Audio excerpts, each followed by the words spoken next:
다혜야, 그게 검찰이라길래 이 아비가 보이스피싱이란 거에 당했나 봐. 전화 한 통에 아버지의 전 재산이 사라졌다. 그런데 그 딸은 바로 전직 707 특임대 여군이었다. 콜센터 잠입, 계좌 추적, 악당 처치, 통쾌하고 눈물 나는 복수 실화. 지금부터 707 특임대 출신의 보이스피싱 참교육이 시작됩니다. 아버지를 지키기 위한 딸의 한판 승부, 웃기고 찡한 그 여정이 좋았다면 구독과 좋아요로 마음 한 표 눌러주세요. 여러분의 소중한 응원 감사합니다. 서울 중계동 골목어기, 아침 햇살이 스며드는 작은 북카페 나무 그늘입니다. 카페 문을 열고 들어서면 원두향과 함께 고요한 정적이 손님들을 맞이하죠. 이곳의 사장 윤다혜는 36살 말수가 적고 늘 조용히 커피만 탑니다. 아메리카노 한 잔 주세요. 단골 손님이 주문하면 다혜는 고개만 끄덕이고 원두를 갈기 시작합니다. 에스프레소 머신 소리가 카페 안을 가득 채우는 동안 다혜의 손놀림은 정확하고 빠릅니다. 마치 오랜 훈련으로 몸에 밴 듯한 움직임이죠. 동네 아주머니들은 다혜를 과묵한 아가씨라고 부릅니다. 저 아가씨 참 조용하네. 말도 별로 안 하고. 그래도 커피는 맛있어. 정성스럽게 내려주거든. 이웃들의 평가는 대체로 호의적입니다. 조용하지만 성실하고 무뚝뚝하지만 친절한 사장님이라는 게 중론이죠. 카페 안쪽 구석 테이블에 앉은 할머니 한 분이 다혜를 유심히 바라봅니다. 저 아가씨, 걸음걸이가 남다르네. 어디서 훈련받은 사람 같은데. 할머니의 관찰력은 예사롭지 않습니다. 오랜 경험에서 우러나온 직감이죠. 다혜는 손님들 사이를 오가며 테이블을 정리합니다. 움직임 하나하나가 경제적이고 효율적입니다. 불필요한 동작은 전혀 없죠. 물건을 집을 때도, 걸을 때도, 심지어 고개를 돌릴 때도 최소한의 움직임으로 최대한의 효과를 냅니다. 사장님, 요즘 동네에 이상한 사람들이 돌아다닌다던데 무섭지 않으세요? 젊은 여성 손님이 걱정스럽게 묻습니다. 다혜는 잠시 손을 멈추고 창밖을 바라봅니다. 예리한 눈빛으로 주변을 훑어보죠. 괜찮습니다. 조심하면 되니까요. 하지만 밤이 되면 상황은 완전히 달라집니다. 마지막 손님이 나가고 문을 잠그면 다혜는 카페 안쪽 사무실로 들어갑니다. 그곳에는 일반적인 카페 사장의 사무용품들과는 전혀 다른 물건들이 정리되어 있습니다. 벽장을 열면 깔끔하게 정리된 군용 장비들이 모습을 드러냅니다. 전술조끼, 헬멧, 통신장비, 그리고 각종 도구들이 마치 언제든 출동할 준비가 되어 있다는 듯 정돈되어 있죠. 다혜는 무릎을 꿇고 앉아 하나하나 점검합니다. 장비의 상태를 확인하고 필요한 부분은 손질하고 부족한 것은 메모해 둡니다. 이런 다혜의 모습을 본다면 동네 사람들은 깜짝 놀랄 겁니다. 조용한 카페 사장이 아니라 전직 특수부대 출신이라는 사실을 알게 된다면 말이죠. 윤다혜는 대한민국 육군 특수전사령부 707특임대 출신입니다. 여군으로는 드물게 특수부대에서 복무했던 인물이죠. 다혜는 군장을 재정비하며 과거를 떠올립니다. 혹독한 훈련, 동료들과의 우정, 그리고 마지막 작전. 모든 것이 완벽했지만 예상치 못한 변수로 인해 사고가 발생했습니다. 그 사고로 인해 다혜는 군을 떠나야 했죠. 민간인처럼 살겠다고 다짐했는데 다혜는 혼잣말을 중얼거립니다. 하지만 몸에 밴 습관은 쉽게 사라지지 않습니다. 매일 밤 장비를 점검하고 체력 관리를 하고 주변 환경을 파악하는 일들이 자연스럽게 이어집니다. 특수부대에서 배운 경계심과 상황 판단력은 여전히 날카롭게 살아 있습니다. 카페에 들어오는 손님들의 표정과 행동을 무의식적으로 분석하고 주변 환경의 변화를 민감하게 감지하죠. 평범한 일상 속에서도 전투 준비 상태를 유지하고 있는 겁니다. 다혜는 거울 앞에 서서 자신의 모습을 바라봅니다. 커피 얼룩이 묻은 앞치마를 벗고 평범한 카페 사장의 모습에서 벗어나는 순간입니다. 거울 속 자신의 눈빛이 달라지는 걸 느낍니다. 조용하고 온화했던 표정이 서서히 예리하고 차갑게 변해가죠. 벽시계가 자정을 가리킵니다. 다혜는 마지막으로 장비함을 점검하고 잠금 장치를 작동시킵니다. 내일도 평범한 카페 사장으로 하루를 시작할 예정이지만 언제든 다시 전투복을 입을 준비는 되어 있습니다. 카페 창문 너머로 중계동 골목의 밤 풍경이 보입니다. 조용하고 평화로운 일상이 계속되고 있지만 다혜는 이 평화가 언제까지 지속될지 확신하지 못합니다. 세상에는 여전히 위험한 일들이 벌어지고 있고 누군가는 그 위험에 맞서야 하니까요. 윤다혜의 아버지 윤만식은 70살입니다. 평생을 성실하게 살아온 사람이죠. 중소기업에서 경리로 일하며 가족을 부양했고 작년에 정년퇴직을 했습니다. 퇴직금과 평생 모은 적금을 합쳐 1억 2천만 원이라는 목돈이 생겼죠. 만식에게는 인생 최대의 목돈이었습니다. 나의 결혼자금으로 써야지. 만식은 혼잣말을 중얼거리며 통장을 바라봅니다. 36살이 된 딸이 아직 혼자 사는 게 마음에 걸리거든요.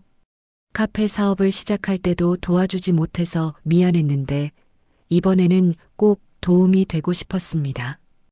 어느 화요일 오후 만식의 휴대폰이 울렸습니다. 모르는 번호였지만 받았죠. 여보세요, 윤만식 씨 맞으십니까? 목소리가 또렷하고 권위적이었습니다. 네, 그런데요.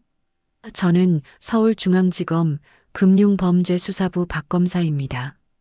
급한 일이 있어서 연락드렸습니다. 검사라는 말에 만식의 가슴이 철렁했습니다. 검사님이요? 제가 뭘 잘못했나요? 아닙니다. 윤만식 씨는 피해자입니다. 현재 수사 중인 사건과 관련해서 긴급히 조치가 필요한 상황입니다. 목소리에 긴박함이 묻어 있었죠. 피해자라니요? 만식은 어리둥절했습니다. 윤만식 씨 명의로 불법 대출이 여러 건 실행되었습니다. 지금 당장 조치하지 않으면 큰 피해를 보실 수 있어요. 검사는 계속해서 설명했습니다. 누군가가 만식의 개인정보를 도용해서 수억 원의 대출을 받았다는 것, 그리고 지금 당장 계좌를 보호 조치하지 않으면 모든 재산을 잃을 수 있다는 것이었죠. 그럼 어떻게 해야 하나요? 만식의 목소리가 떨렸습니다. 평생 성실하게 살아온 사람에게 이런 일이 생기다니 믿기지 않았어요. 지금 즉시 안전한 계좌로 돈을 옮겨야 합니다. 수사기관에서 관리하는 보호계좌로 임시 이체해 주세요. 검사는 계좌번호를 불러주었습니다. 만식은 메모하면서도 뭔가 이상하다는 생각이 들었어요. 검사님, 정말 이게 맞는 절차인가요? 윤만식 씨, 지금 시간을 지체할 상황이 아닙니다. 벌써 다른 계좌에서 돈이 빠져나가고 있어요. 빨리 하지 않으면 정말 큰일 납니다. 긴박한 목소리에 만식은 판단력을 잃었습니다. 평생 법을 어긴 적이 없는 선량한 시민이었기에 검사라는 권위에 무조건 따라야 한다고 생각했죠. 알겠습니다. 지금 바로 하겠습니다. 만식은 서둘러 은행 앱을 켰습니다. 1억 2천만 원 전액을 이체하시면 됩니다. 검사의 지시에 따라 만식은 떨리는 손으로 이체를 진행했습니다. 송금 버튼을 누르는 순간까지도 이게 정말 맞는 일인지 확신이 서지 않았어요. 하지만 검사라는 사람을 의심할 수는 없다고 생각했죠. 이체 완료되었습니다. 만식이 말하자 검사는 안심하라고 했습니다. 잘하셨습니다. 곧 연락드릴게요. 전화가 끊어진 후 만식은 뭔가 찜찜한 기분을 떨쳐낼 수 없었습니다. 정말로 검사였을까? 절차가 너무 간단했던 것 같은데? 하루가 지나고 이틀이 지나도 연락이 없었습니다. 만식은 불안해지기 시작했어요. 인터넷으로 검찰청 홈페이지를 찾아보니 그런 검사는 없었습니다. 그제서야 자신이 사기를 당했다는 걸 깨달았죠. 평생 모은 돈이 순식간에 사라진 겁니다. 다혜야. 만식은 딸에게 전화를 걸었습니다. 목소리가 떨렸어요. 아빠, 무슨 일이세요? 다혜는 평소와 다른 아버지의 목소리를 알아챘습니다. 그 돈 말이야. 만식은 말을 잇지 못했습니다. 카페를 닫고 아버지 집으로 달려간 다혜는 소파에 웅크리고 앉은 만식을 보았습니다. 빈 소주병이 탁자 위에 굴러다니고 있었어요. 아빠, 다혜가 조심스럽게 다가가자 만식이 고개를 들었습니다. 눈이 빨갛게 충혈되어 있었죠. 다혜야, 그게 검찰이라길래 그 돈으로 내 결혼자금 준비하려 했는데 만식은 흐느끼기 시작했습니다. 70살 노인이 아이처럼 울고 있는 모습을 보면서 다혜의 가슴이 먹먹해졌어요.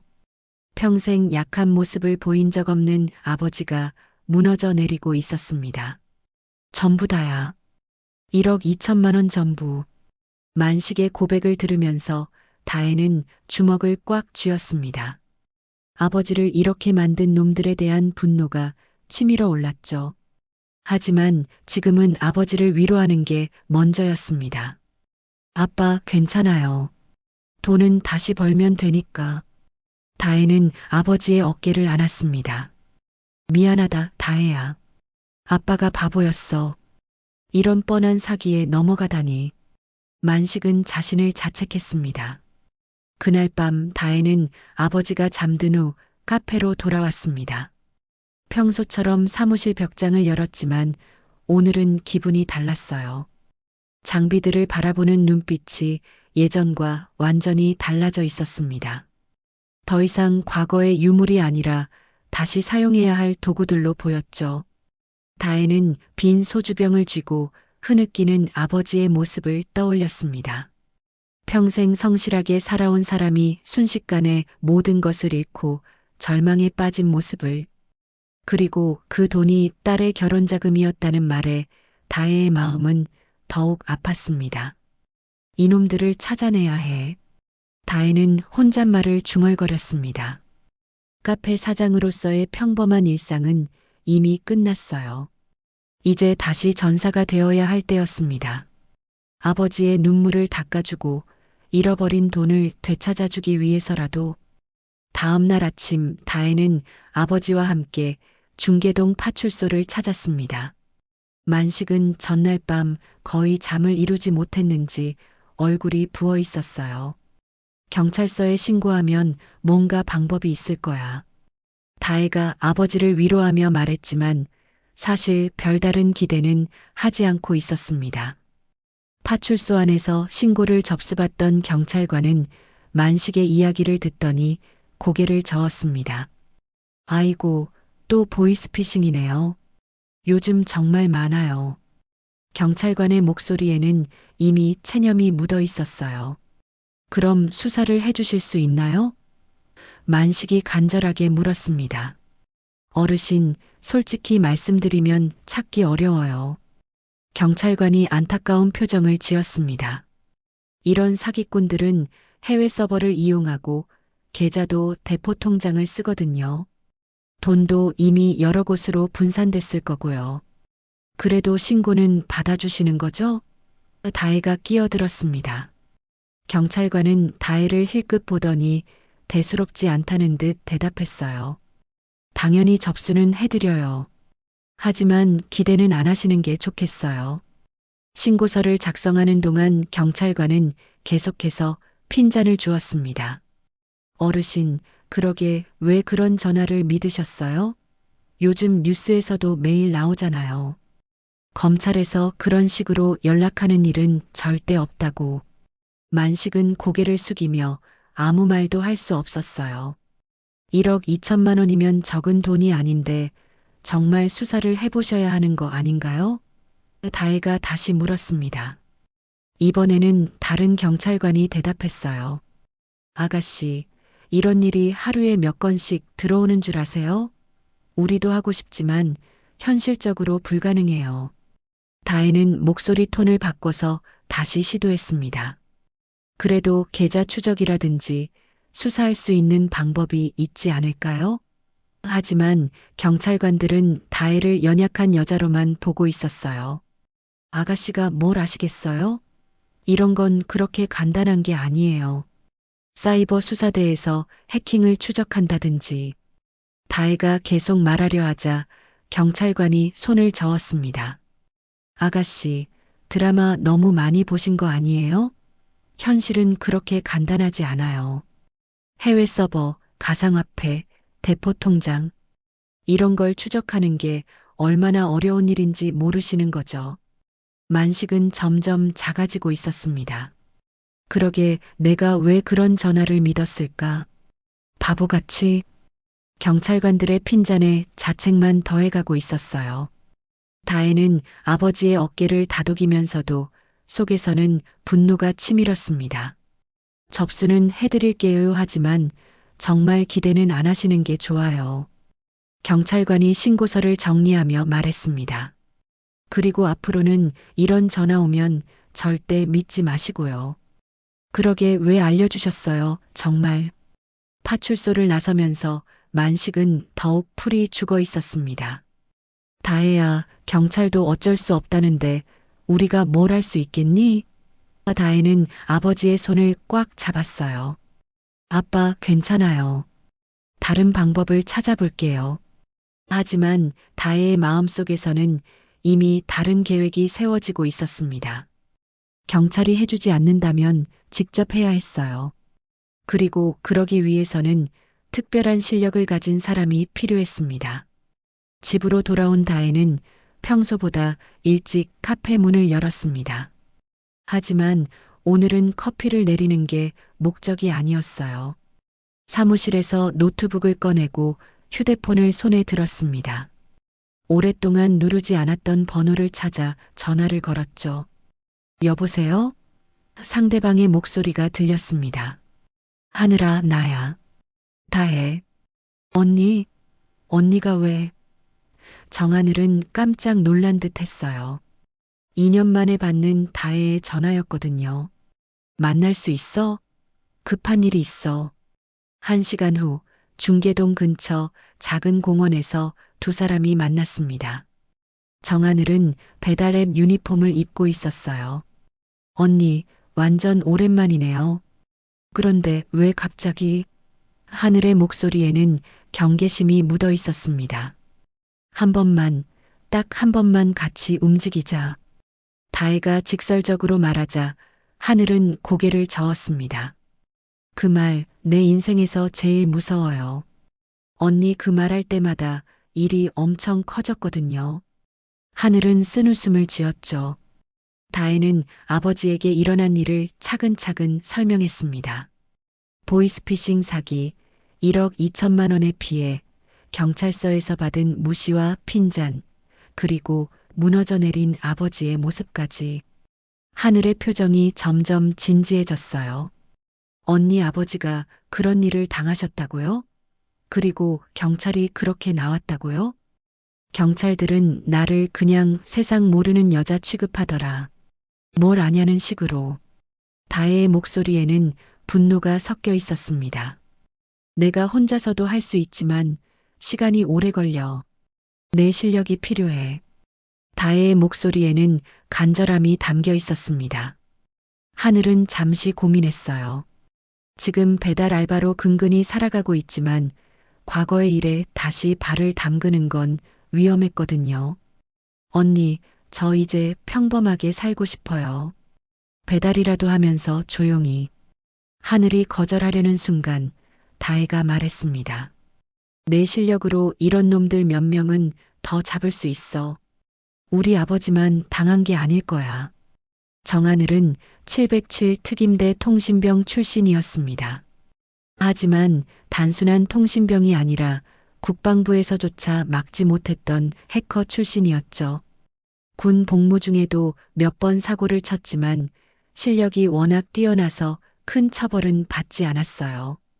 전역 후에는 IT 회사에 취직했다가 그만두고 지금은 배달 알바를 하고 있었습니다. 1시간만 줘봐요. 하늘이 결국 마음을 바꿨습니다. 딱 1시간만 추적해 볼게요. 그것도 안 되면 정말 포기하는 거예요. 다혜는 고개를 끄덕였죠. 하늘이 움직이기 시작하면 1시간도 충분할 거라는 걸 알고 있었거든요. 카페로 돌아온 두 사람은 사무실에 앉았습니다. 하늘은 자신의 노트북을 꺼내더니 빠른 속도로 키보드를 두드리기 시작했어요. 아저씨가 돈을 보낸 계좌 정보 있어요? 다혜는 아버지에게서 받아온 계좌번호를 건네주었습니다. 일단 이 계좌부터 추적해보죠. 하늘의 손가락이 키보드 위에서 춤을 추듯 움직였습니다. 각종 프로그램을 실행하고 데이터베이스에 접속하고 경로를 추적하는 모든 과정이 마치 예술처럼 자연스러웠어요. 언니, 이거 진짜 전문적인 조직이에요. 하늘이 첫 번째 결과를 알려주었습니다. 돈이 여러 계좌를 거쳐서 이동했는데 각 단계마다 흔적을 지우는 작업을 했어요. 아마추어는 절대 못하는 수법이에요. 하지만 하늘은 포기하지 않았습니다. 더 깊이 파고들기 시작했죠. 그래도 완벽하지는 않네요. 여기서 실수를 했어. 하늘은 화면을 가리키며 설명했습니다. 세 번째 계좌에서 네 번째로 넘어갈 때 시간차가 너무 짧아요. 자동화 프로그램을 썼다는 뜻이죠. 그게 뭘 의미하는 거야? 다혜가 물었습니다. 자동화 프로그램은 특정 서버에서 돌아가요. 그 서버를 찾으면 물리적 위치를 알 수 있죠. 하늘의 눈빛이 번뜩였습니다. 사냥꾼이 먹이의 흔적을 발견했을 때의 표정이었어요. 30분이 지나자 하늘이 소리쳤습니다. 찾았다. 화면에는 복잡한 네트워크 지도가 나타났어요. 최종 종착지는 인천 송도입니다. 고급 오피스텔 29층 전체를 쓰고 있어요. 임대인 명의는 강명수라는 사람이에요. 그 이름을 듣는 순간 다혜의 얼굴이 굳어졌습니다. 강명수라고? 언니가 아는 사람이에요? 하늘이 의아해했습니다. 다혜는 잠시 말을 잇지 못했어요. 강명수라는 이름은 다혜에게 특별한 의미가 있었거든요. 707 훈련소에서 만났던 동기였죠. 훈련소 동기야. 하지만 훈련 4주차에 구보 도중 쓰러져서 퇴소했어. 다혜는 그날의 기억을 떠올렸습니다. 강명수가 자신을 바라보던 질투와 모멸의 눈빛을, 훈련에 적응하지 못하고 떨어져 나가면서 다혜에게 던진 차가운 시선을. 그 사람이 이런 일을 하고 있다고요? 하늘도 놀랐습니다. 사람은 정말 모르는 거네요. 다혜는 고개를 끄덕였어요.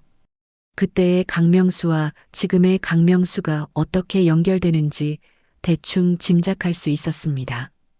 더 파볼까요? 하늘이 물었지만 다혜는 고개를 저었습니다. 충분해. 고마워. 하늘은 노트북을 닫으면서 걱정스러운 표정을 지었어요. 언니, 혼자 가려는 거 아니죠? 이거 진짜 위험해 보이는데. 아직 계획이 없어. 일단 정보 수집부터 해야지. 다혜는 애매하게 대답했습니다. 하지만 마음속으로는 이미 결정을 내린 상태였어요. 강명수를 직접 만나서 아버지의 돈을 되찾아야겠다고. 그날 밤 다혜는 사무실에서 강명수에 대한 기억을 되짚어 보았습니다. 훈련소에서의 4주간 그가 어떤 사람이었는지, 왜 훈련에 적응하지 못했는지, 그리고 퇴소할 때 자신에게 던진 그 원망스러운 눈빛까지 모든 것이 지금의 상황과 연결되고 있었습니다. 강명수는 다혜에게 특별한 의미가 있는 이름이었습니다. 707 훈련소에서의 4주간 그는 항상 다혜 근처에 있었어요. 같은 생활관을 쓰는 건 아니었지만 훈련 때마다 마주쳤죠. 처음에는 서로를 의식하지 않았지만 시간이 지날수록 묘한 경쟁 의식이 생겼습니다. 강명수는 키가 크고 체격도 좋았어요. 외모만 보면 특수부대에 딱 맞는 인재였죠. 하지만 훈련이 시작되면서 문제가 드러났습니다. 체력은 괜찮았지만 정신력이 부족했어요. 특히 극한 상황에서의 판단력과 인내력이 현저히 떨어졌습니다. 반면 다혜는 작은 체구에도 불구하고 모든 훈련을 완벽하게 소화했습니다. 사격, 격투, 생존 훈련까지 남자들과 전혀 뒤지지 않는 실력을 보여줬죠. 교관들도 다혜의 능력을 인정했고 동기들 사이에서도 존경받는 존재가 되었습니다. 강명수는 점점 다혜를 의식하기 시작했어요. 같은 훈련을 받는데 왜 자신은 힘들어하고 저 여자는 쉽게 해내는 걸까? 질투심이 생겼고 그 질투심은 점점 모멸감으로 바뀌어 갔습니다. 자신보다 작고 약해 보이는 여자에게 뒤처진다는 사실이 참을 수 없었거든요. 4주차 장거리 구보 훈련 날이었습니다. 새벽 5시 훈련생들은 완전 군장을 하고 20km 구보를 시작했어요. 산악 지형을 포함한 험난한 코스였죠. 다혜는 앞쪽에서 꾸준한 페이스를 유지하며 달리고 있었고 강명수는 중간쯤에서 점점 뒤처지고 있었습니다. 15km 지점에서 강명수가 쓰러졌습니다. 갑자기 호흡이 곤란해지더니 의식을 잃었어요. 다혜는 뒤에서 달려오다가 쓰러진 강명수를 발견했습니다. 구보를 멈추고 그를 도우려 했지만 교관이 말렸죠. 계속 뛰어. 의무병이 처리할 거야. 그날 이후 강명수는 병원에 입원했고 일주일 후 훈련소를 떠나야 했습니다. 신체적으로는 문제없다는 진단을 받았지만 정신적 스트레스로 인한 공황장애 증세를 보인 것이었어요. 특수부대에서는 이런 증상을 가진 사람을 받아들일 수 없었습니다. 퇴소 당일 강명수는 다혜를 찾았습니다. 너 때문이야. 그의 목소리는 차갑고 원망스러웠어요. 내가 없었다면 내가 이렇게 되지 않았을 거야. 다혜는 당황했지만 차분하게 대답했습니다. 명수야, 그건 내 잘못이 아니야. 다시 기회가 있을 거야. 하지만 강명수는 듣지 않았습니다. 내가 여자라서 더 화가 나. 남자인 내가 여자한테 밀린다는 게. 질투와 모멸의 눈빛으로 다혜를 바라보며 말했죠. 언젠가는 내가 무너지는 걸 보고 싶어. 그때까지 기다릴 거야. 그 후 강명수의 행적은 알 수 없었습니다. 다혜도 특수부대 생활에 집중하느라 그를 잊고 지냈어요. 하지만 지금 이 순간 그의 이름이 보이스피싱 조직의 배후에서 나왔다는 사실이 모든 걸 설명해주고 있었습니다. 언니, 그 사람이 정말 나쁜 놈이었나 봐요. 하늘이 조심스럽게 말했습니다. 다혜는 고개를 끄덕였어요. 처음부터 나쁜 사람은 아니었어. 하지만 질투심과 열등감이 그를 바꿔놓은 것 같아. 며칠 후 다혜는 아버지를 위로하러 갔다가 예상치 못한 방문객을 만났습니다. 아버지의 소꿉친구인 고할머니였어요. 다혜야, 오랜만이네. 고할머니는 60대 중반이지만 목소리가 또렷하고 눈빛이 예리했습니다. 할머니, 웬일이세요? 다혜가 인사하자 고할머니가 만식을 바라보며 말했어요. 내 아빠가 큰일 당했다면서 내가 도와줄 수 있는 일이 없나 해서 왔어. 만식은 고개를 저었습니다. 고마워도 이건 할머니가 도울 수 있는 일이 아니에요. 하지만 고할머니는 단호했습니다. 내 아빠 나 어릴 때 운동화 끈도 매줬고 내 학용품도 사줬다. 이번엔 내가 갚을 차례지. 다혜는 고할머니를 그냥 동네 할머니 정도로 생각하고 있었습니다. 하지만 며칠 후 카페에서 만난 고할머니는 완전히 다른 모습이었어요. 다혜야, 나도 옛날에 일 좀 했었거든. 할머니가 신비한 미소를 지으며 말했습니다. 무슨 일을 하셨는데요? 다혜가 궁금해하자 고할머니가 조용히 말했어요. 국정원 현장 요원. 지금은 은퇴했지만 정보력만큼은 아직 살아있어. 다혜는 깜짝 놀랐습니다. 동네에서 사이다나 마시며 지내는 평범한 할머니가 전직 국정원 요원이라니. 할머니, 정말이세요? 사이다와 통장 잔액엔 예민하지만 정보력만큼은 레벨 99야. 이 할머니 우습게 보지 마. 고할머니는 능글맞게 웃으며 말했어요. 하지만 눈빛만큼은 진지했습니다. 고할머니는 이미 강명수에 대한 기본 정보를 수집해 놓았다고 했습니다. 그놈 군대 나온 후에 민간 보안업체에서 일했어. 근데 거기서도 사고 쳐서 쫓겨났지. 그 다음에는 불법 훈련업체를 거쳐서 지금은 조직 일원이 됐어. 어떤 조직인데요? 다혜가 물었습니다. 보이스피싱 전문 조직이야. 규모가 꽤 커. 강명수는 그 중에서도 콜센터 총책을 맡고 있어. 고할머니의 정보력은 정말 놀라웠어요. 며칠 만에 이렇게 상세한 정보를 수집했다니. 할머니, 어떻게 이런 정보를? 내 인맥이 아직 살아있거든. 옛날 동료들이 도와줬어. 고할머니는 자랑스럽게 말했습니다. 그런데 다혜야, 이 일은 혼자 하기엔 너무 위험해. 팀을 꾸려야 해. 다혜는 이미 하늘에게 도움을 요청했다고 말했습니다. 잘했어. 그런데 그것만으론 부족해. 내가 정보 수집과 작전 지원을 맡을게. 고할머니의 제안에 다혜는 고민했어요. 60대 할머니를 위험한 일에 끌어들이는 게 맞는 일일까? 할머니, 위험할 수도 있어요. 다혜야, 내가 나이를 무시하는 거야? 내가 현역일 때 얼마나 위험한 일들을 했는지 몰라.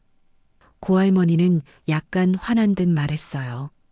그리고 이건 개인적인 복수이기도 해. 만식이 오라버니를 울린 놈들을 그냥 놔둘 수 없어. 결국 다혜는 고할머니의 제안을 받아들였습니다. 하늘의 해킹 실력, 자신의 전투 능력, 그리고 고할머니의 정보력이 합쳐지면 충분히 강명수와 맞설 수 있을 것 같았어요. 이제 진짜 작전을 시작할 때가 왔습니다. 일주일 후, 다혜는 완전히 다른 모습으로 변신해 있었습니다.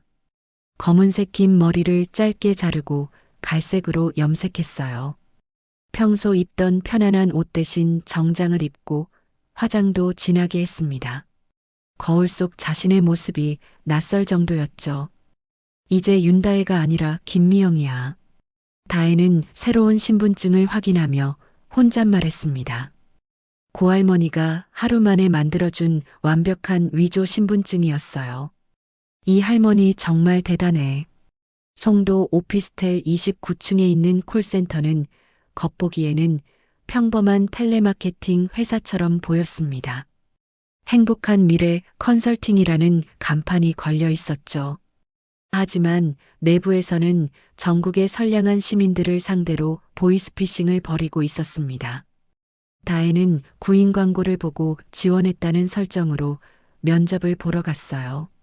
안녕하세요, 김미영입니다. 면접관은 30대 중반의 남성이었는데 다혜를 훑어보더니 만족스러운 표정을 지었습니다. 목소리가 좋네요. 경력은 어떻게 되시나요? 콜센터에서 2년 정도 일했습니다. 주로 보험 상담 업무를 했어요. 다혜는 미리 준비한 대답을 자연스럽게 했습니다. 면접관이 몇 가지 질문을 더한 후 합격이라고 알려줬어요. 내일부터 출근하시면 됩니다. 교육은 일주일 정도 받으시고요. 다음 날부터 다혜는 김미영으로서 새로운 생활을 시작했습니다.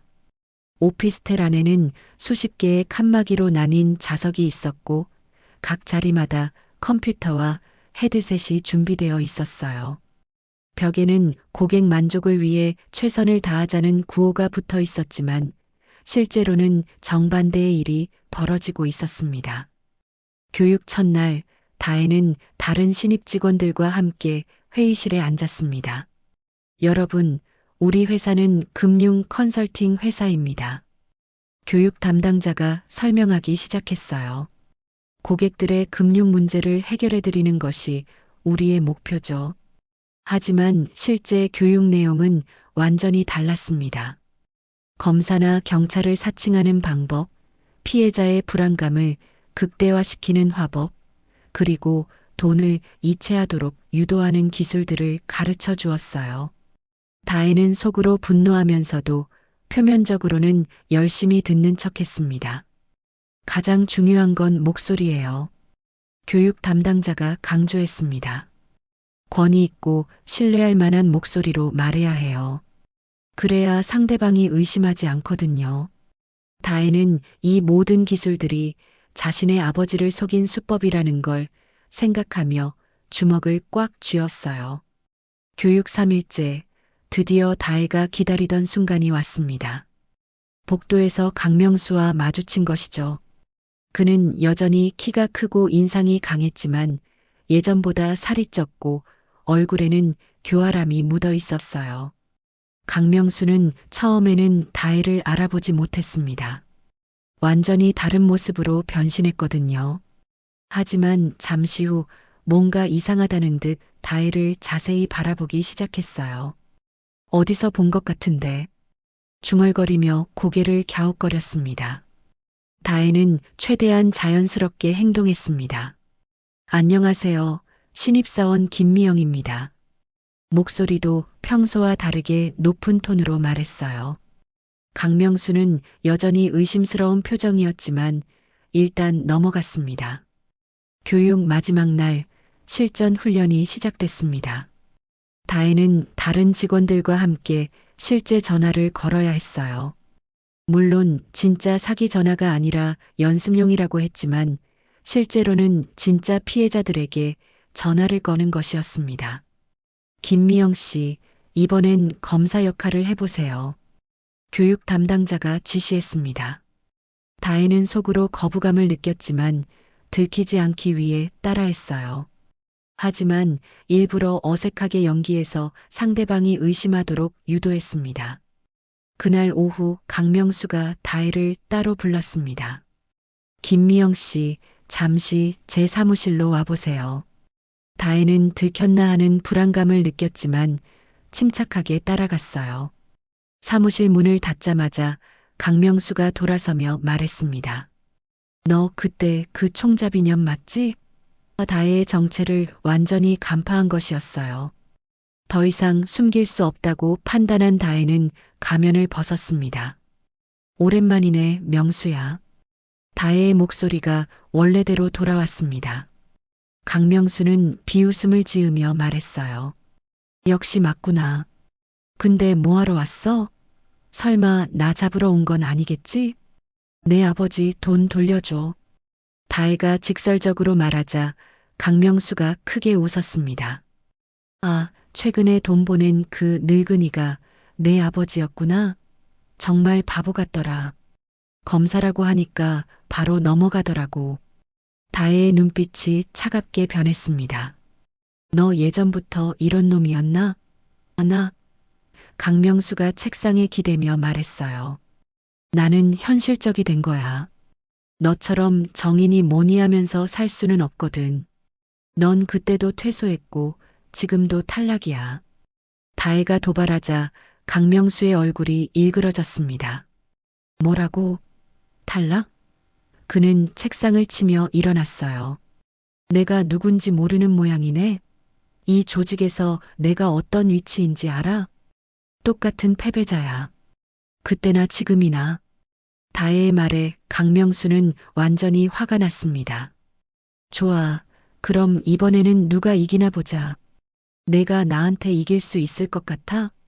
강명수는 책상 서랍에서 뭔가를 꺼내려 했지만 다혜가 더 빨랐습니다. 순식간에 강명수의 팔을 제압하고 책상에 눌러버렸어요. 아직도 느리네, 명수야. 하지만 다혜는 이곳이 적의 본거지라는 걸 깨달았습니다. 강명수가 소리를 지르면 수십 명의 조직원들이 몰려올 것이었어요. 다음에 다시 보자. 다혜는 강명수를 놓아주고 창문 쪽으로 이동했습니다. 어디 가려고? 강명수가 비웃으며 말했어요. 29층인데 뛰어내릴 거야? 하지만 다혜는 이미 비상계획을 세워놓았습니다. 창문을 열고 밧줄을 이용해 아래층으로 내려가기 시작했어요. 미친년. 강명수가 소리쳤지만 이미 늦었습니다. 다혜는 순식간에 사라졌고 강명수는 급히 조직원들에게 연락했어요. 윤다혜라는 년이 잠입했다. 모든 출입구를 봉쇄하고 찾아내. 하지만 다혜는 이미 빌딩을 벗어나 안전한 곳으로 이동한 후였습니다. 첫 번째 정찰은 성공했지만 이제 정체가 드러난 이상 더 신중하게 움직여야 했어요. 그리고 강명수의 반응을 보니 이 일이 단순하게 끝나지 않을 것 같았습니다. 다혜가 송도에서 돌아온 다음 날 예상했던 일이 벌어졌습니다. 정하늘이 사라진 것이었어요.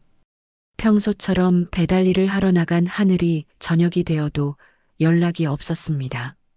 다혜는 불안한 마음으로 하늘의 원룸을 찾아갔지만 이미 텅 비어 있었어요. 하늘아. 다혜가 문을 두드리며 소리쳤지만 대답이 없었습니다. 문이 열려 있는 것도 이상했어요. 안으로 들어가 보니 집안이 어수선하게 정리되어 있었습니다. 급히 나간 듯한 흔적들이 곳곳에 보였죠. 다혜는 즉시 고할머니에게 연락했습니다. 할머니, 하늘이가 사라졌어요. 뭐라고? 언제부터?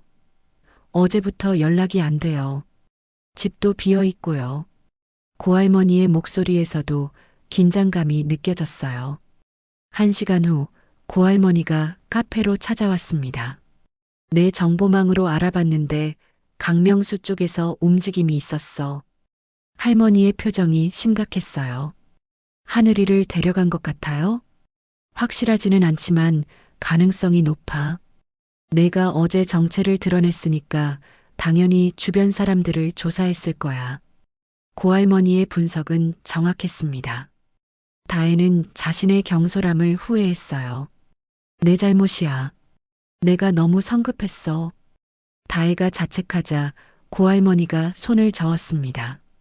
지금은 자책할 시간이 아니야. 하늘이를 구하는 게 먼저지. 그날 밤 다혜는 강명수에게서 문자를 받았습니다. 내 친구가 보고 싶으면 혼자 와라. 송도 부두 3번 창고. 자정. 뻔한 함정이었지만 다혜에게는 선택의 여지가 없었어요. 고할머니는 혼자 가지 말라고 만류했습니다. 함정인 게 뻔해. 같이 가자. 하지만 다혜는 고개를 저었어요. 하늘이 때문에 위험해진 건데 할머니까지 위험에 빠뜨릴 수는 없어요. 그럼 어떻게 할 거야? 맨손으로 가서 다 죽을 생각이야? 고할머니가 화를 내며 말했습니다. 다혜도 명확한 계획이 없었어요. 일단 가서 상황을 봐야겠다는 생각뿐이었습니다. 부두로 향하기 전 다혜는 아버지 집에 들렀습니다. 만식은 여전히 풀이 죽어 있었어요. 며칠 전부터는 거의 말도 하지 않고 있었습니다. 아빠, 제가 좀 늦을 것 같아요. 다혜가 조심스럽게 말하자 만식이 고개만 끄덕였어요. 다혜는 자신의 방으로 올라가서 짐을 정리하기 시작했습니다. 혹시 모를 상황에 대비해서 필요한 것들을 챙겨야 했어요. 그러다가 책상 서랍을 열던 중 익숙하지 않은 편지 봉투를 발견했습니다. 봉투에는 다혜에게라고 아버지의 글씨로 적혀 있었어요. 언제 써놓은 건지는 모르겠지만 다혜의 이름이 적힌 편지가 있다는 것 자체가 의외였습니다. 만식은 평소에 편지를 쓰는 사람이 아니었거든요. 편지를 열어보니 아버지의 정성스러운 글씨가 나타났습니다. 다혜는 편지를 읽기 시작했어요. 다혜야, 아빠가 이런 편지를 쓰게 될 줄은 몰랐다. 평소에 말로 표현하지 못한 것들을 적어본다. 내가 군대에 갔을 때 아빠는 걱정이 너무 많았어. 딸이 그런 힘든 곳에서 견딜 수 있을까 싶어서. 하지만 내가 돌아왔을 때의 모습을 보고 깨달았어. 내 딸이 정말 강한 사람이라는 걸. 내가 살아온 인생 중에 제일 잘한 건 너를 낳은 거다. 내가 어떤 일을 하든 어떤 선택을 하든 아빠는 항상 내 편이야. 넌 이미 누굴 이기지 않아도 이긴 인생이야. 요즘 내가 뭔가 고민이 많아 보여. 아빠 때문에 힘들어하는 것 같아서 미안해. 내가 바보 같은 일을 저질러서 내게 부담을 주고 있다는 걸 알아. 다만 내가 다시 전투화를 꿰맨다면 이유는 꼭 너 자신이었으면 좋겠다. 남을 위해서가 아니라 내가 진짜 원하는 일이었으면 해. 그래도 그걸 한다면 아빠는 여전히 너를 세상에서 가장 자랑스럽게 여길 거다. 사랑한다, 우리 딸. 아빠가 편지를 다 읽은 다혜는 눈물이 흐르는 걸 멈출 수 없었습니다. 아버지가 자신을 얼마나 이해하고 있는지, 그리고 얼마나 사랑하는지 느껴졌어요. 동시에 아버지가 자신 때문에 얼마나 걱정하고 있는지도 알 수 있었습니다. 다혜는 조용히 눈물을 닦았습니다. 그리고 고개를 들었어요. 편지를 읽고 나니 마음이 정리되는 느낌이었습니다. 이제 무엇을 해야 할지, 왜 해야 하는지 명확해졌죠. 이건 내 싸움이다. 다혜는 혼잣말을 중얼거렸습니다. 아빠를 위해서가 아니라 내가 옳다고 생각하는 일이니까. 편지를 조심스럽게 접어서 주머니에 넣었어요. 다혜는 장비를 점검하고 전투복으로 갈아입었습니다. 거울 속 자신의 모습이 카페 사장이 아니라 특수부대원으로 보였어요. 이제 정말로 윤다혜가 아니라 707 특임대 윤다혜였습니다. 이기러 간다. 다혜는 마지막으로 아버지 방문 앞에서 속삭였습니다. 만식은 잠들어 있었지만 다혜는 아버지가 자신의 마음을 알아줄 것이라고 믿었어요. 카페로 돌아가는 길에 다혜는 고할머니에게 연락했습니다. 할머니, 계획을 바꿀게요. 같이 가요. 뭔 일이야? 갑자기 마음이 바뀐 거야? 혼자 하려고 했는데 팀으로 하는 게 맞는 것 같아요. 고할머니는 다혜의 목소리에서 뭔가 달라진 걸 감지했습니다. 그래, 그게 맞지. 혼자서 다 하려고 하면 안 돼. 부두로 가기 전 두 사람은 마지막으로 작전을 점검했습니다. 함정인 걸 알면서도 들어가야 하는 상황이었지만 이제 다혜에게는 확신이 있었어요. 아버지의 편지가 준 용기와 함께 말이죠.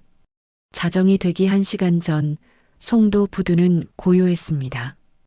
바닷바람이 차갑게 불어오고 있었고 3번 창고 주변은 컨테이너들로 둘러싸여 있었어요. 다혜와 고할머니는 서로 다른 지점에서 상황을 관찰하고 있었습니다. 할머니, 보이세요? 다혜가 무전기로 조용히 물었습니다. 창고 앞에 차 2대 있고 사람들이 서너 명 보여. 하지만 더 많이 숨어 있을 거야. 고할머니의 목소리도 긴장되어 있었어요. 다혜는 망원경으로 창고를 자세히 살펴보았습니다. 정하늘이 어디에 있는지는 보이지 않았지만 강명수가 준비한 함정이라는 건 분명했어요. 할머니, 계획대로 가요. 작전은 단순했습니다. 고할머니가 정면에서 주의를 끌고 다혜가 뒤쪽으로 침투하는 것이었죠. 위험한 계획이었지만 다른 선택이 없었어요. 다혜야, 조심해. 괜히 영웅 놀이하지 말고. 고할머니가 당부하며 말했습니다. 네, 할머니도 무리하지 마세요. 다혜는 짧게 대답하고 이동을 시작했어요. 자정정각 고할머니가 움직이기 시작했습니다. 방범복을 입고 순찰차처럼 꾸민 차를 타고 창고 정면으로 접근했어요. 여기 신고 들어왔는데요. 할머니가 큰 소리로 외쳤습니다. 조직원들이 당황하기 시작했습니다. 뭐야, 경찰이야? 아니야, 방범대 같은데? 혼란스러워하는 사이에 다혜는 창고 뒤편으로 조용히 접근했어요. 창고 뒷문은 잠겨 있었지만 다혜에게는 별 문제가 되지 않았습니다. 특수부대에서 배운 기술로 몇 초 만에 문을 열었어요. 안으로 들어가니 컨테이너들 사이에 임시로 만든 사무실이 보였습니다. 하늘아, 다혜가 조용히 불렀습니다. 멀리서 작은 신음소리가 들렸어요. 소리를 따라가니 의자에 묶인 정하늘을 발견할 수 있었습니다. 언니, 하늘이 다혜를 보고 안도의 표정을 지었어요. 다혜는 하늘을 풀어주면서 상황을 파악했습니다. 다친 데는 없어? 괜찮아요. 근데 언니, 이거 함정이에요. 밖에 사람들이 많아요. 하늘이 급히 말했습니다. 알아. 그래서 계획을 세워왔어. 다혜는 하늘에게 노트북을 건네주었어요. 내 몫이야. 여기서 보이스피싱 시스템에 접속할 수 있어? 하늘은 노트북을 받아들고 빠르게 작업을 시작했습니다. 언니, 여기 와이파이가 있어요. 그들이 쓰는 네트워크네요. 하늘의 손가락이 키보드 위에서 춤추기 시작했어요. 시스템에 접속 중이에요. 그때 창고 정면에서 큰 소리가 들렸습니다. 할머니, 다혜가 걱정하며 무전기를 잡았어요. 괜찮아. 이제 내가 움직일 때야. 고할머니의 목소리가 들렸습니다. 창고 정문이 열리면서 강명수가 나타났습니다. 뒤따라 조직원들도 몰려왔어요. 윤다혜, 나와라. 강명수가 큰 소리로 외쳤습니다. 내 친구는 안전하다. 혼자 나오면 보내줄게. 다혜는 하늘에게 속삭였습니다. 얼마나 더 걸려? 5분만 더 주세요. 거의 다 됐어요. 하늘이 집중하며 대답했어요. 다혜는 고개를 끄덕이고 창고 앞으로 나섰습니다. 여기 있다, 강명수. 다혜가 모습을 드러내자 강명수가 비웃음을 지었습니다. 역시 나왔네. 예전이나 지금이나 직진밖에 모르는구나. 하늘이는 어디 있어? 다혜가 물었습니다. 안전한 곳에 있어. 너만 순순히 따라오면 풀어줄게. 강명수가 손짓하며 조직원들을 불렀어요. 하지만 다혜는 이미 계획을 세워놓았습니다. 그 전에 할 말이 있어. 다혜가 시간을 끌기 시작했어요. 우리 아버지 돈 말이야. 내가 직접 사기친 건 아니겠지만 내 조직에서 한 일이잖아. 맞아. 그래서 뭘 어쩌라고? 강명수가 어깨를 으쓱했습니다. 비즈니스야. 개인적인 감정 때문에 여기까지 온 거야? 개인적인 감정? 다혜의 목소리가 차가워졌습니다. 내가 우리 아버지를 울린 건 개인적인 감정이 아니야. 범죄지. 내 인생 항상 국방색으로 물들었지. 강명수가 조롱하며 말했어요. 그건 애국이 아니라 병이야. 아직도 정의의 사도인 줄 알아? 그래서 넌 지금 국민 털고 있냐? 다혜가 반박했습니다. 내가 탈락한 이유를 이제야 알겠어. 처음부터 인성이 문제였던 거야. 강명수의 얼굴이 일그러졌습니다. 뭐라고? 인성? 그는 조직원들에게 신호를 보냈어요. 잡아. 순간 첫 번째 조직원이 다혜를 향해 달려들었습니다. 덩치가 큰 남자였지만 다혜는 침착했어요. 상대의 주먹이 날아오는 순간 다혜는 몸을 비틀며 피했습니다.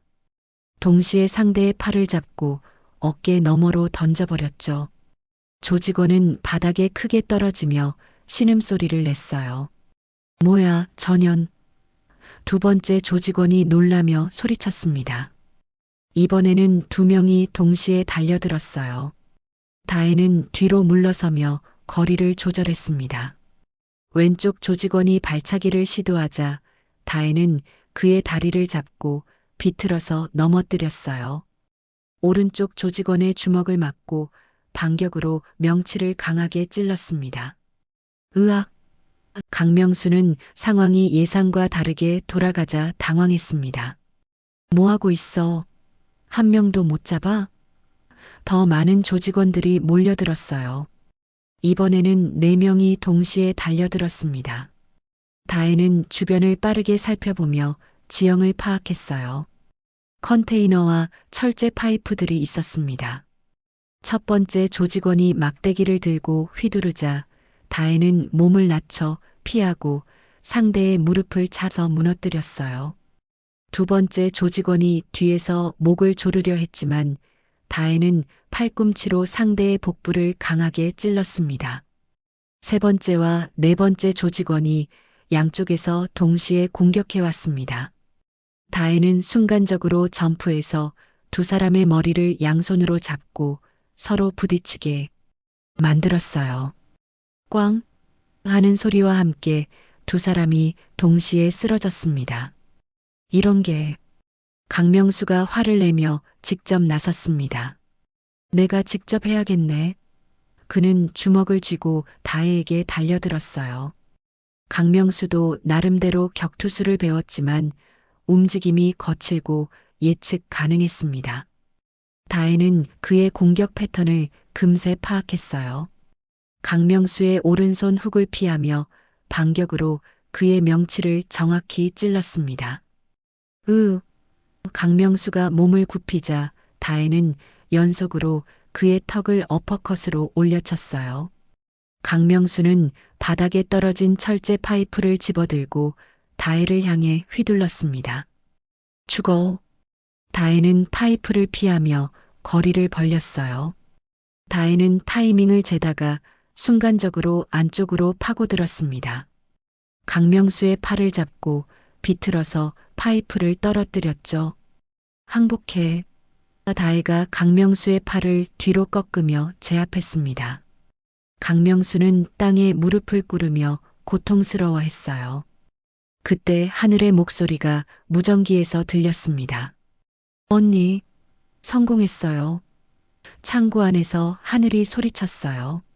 모든 피싱 계좌를 원위치 복원시키는 해킹 성공했어요. 248명의 피해자 계좌로 돈이 돌아가고 있어요. 강명수의 얼굴이 창백해졌습니다. 뭐라고? 시스템이? 그는 급히 휴대폰을 꺼내 확인했어요. 안 돼. 몇 억이 날아간다고. 다혜는 강명수를 더 세게 제압하며 말했습니다. 이제 끝이야, 명수야. 내가 훔친 돈들이 원래 주인들에게 돌아가는 거야. 강명수는 마지막 발악을 시도했습니다. 주머니에서 작은 칼을 꺼내 다혜를 찌르려 했어요. 하지만 다혜는 이미 예상하고 있었습니다. 강명수의 손목을 잡고 비틀어서 칼을 떨어뜨린 후 그를 바닥에 완전히 눕혔어요. 아! 강명수가 고통스러워하며 완전히 항복했습니다.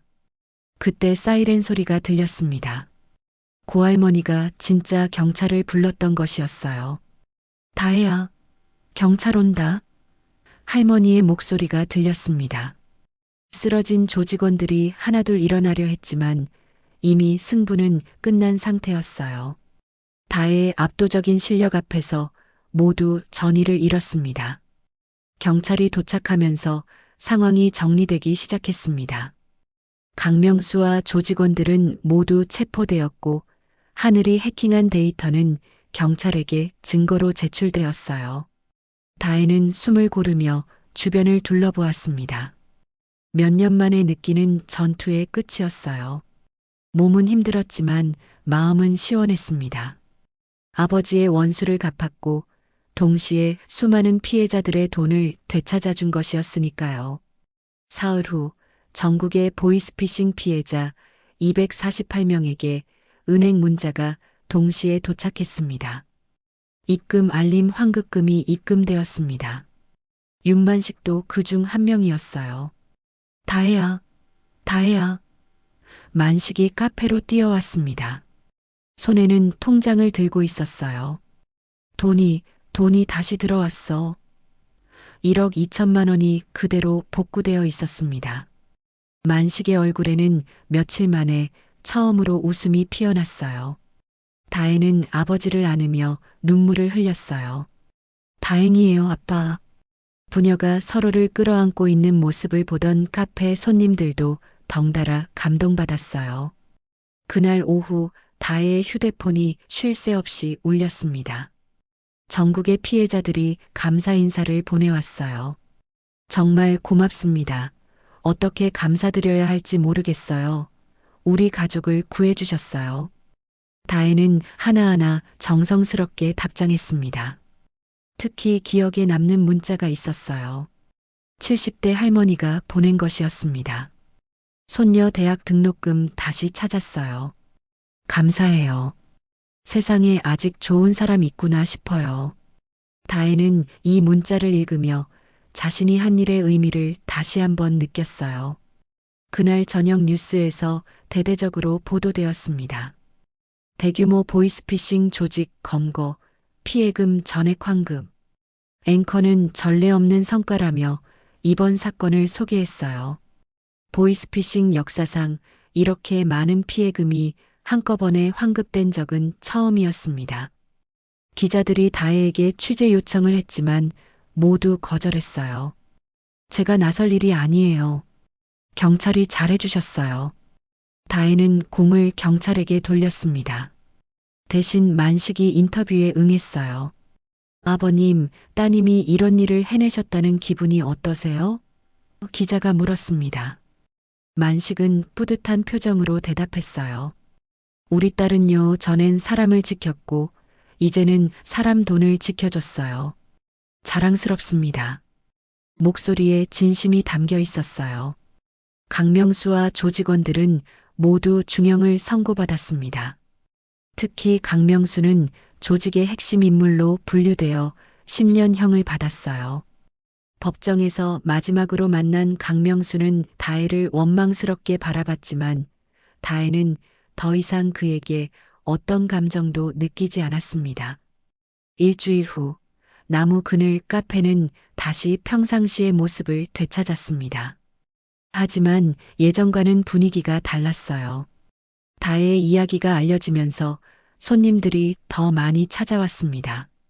특히 혼자 사는 여성들이 안전하다고 느끼는 공간이 되었어요. 사장님이 특수부대 출신이라면서요? 새로운 손님이 물었습니다. 다혜는 소탈하게 웃으며 대답했어요. 그런 얘기도 있더라고요. 커피 맛있게 드세요. 정하늘은 배달 일을 그만두고 IT 회사에 정식 취업했습니다. 언니 덕분에 제 실력을 다시 확인했어요. 정보보안팀에서 일하게 됐어요. 가끔 카페에 와서 커피를 마시며 근황을 전했어요. 이번에 정말 좋은 경험이었어요. 제가 누군가를 도울 수 있다는 걸 알았거든요. 고할머니는 여전히 동네에서 사이다를 마시며 지내고 있었습니다. 하지만 이제 다혜와 특별한 유대감을 갖게 되었어요. 우리 팀 나쁘지 않았지? 할머니가 웃으며 말했습니다. 언제든 또 필요하면 불러. 어느 화창한 오후 젊은 여성 손님이 다혜에게 물었습니다. 사장님, 요즘 피싱범 많다던데 무섭지 않으세요? 다혜는 커피를 내리면서 담담하게 대답했어요. 안 무서워요. 전 훈련소 구보도 살아남은 사람이거든요. 그 말에 카페 안이 잠시 조용해졌다가 손님들이 웃음을 터뜨렸어요.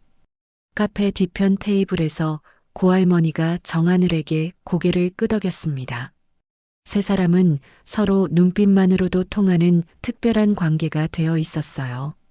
앞으로도 필요하면 언제든 함께할 수 있는 든든한 동료들이었습니다.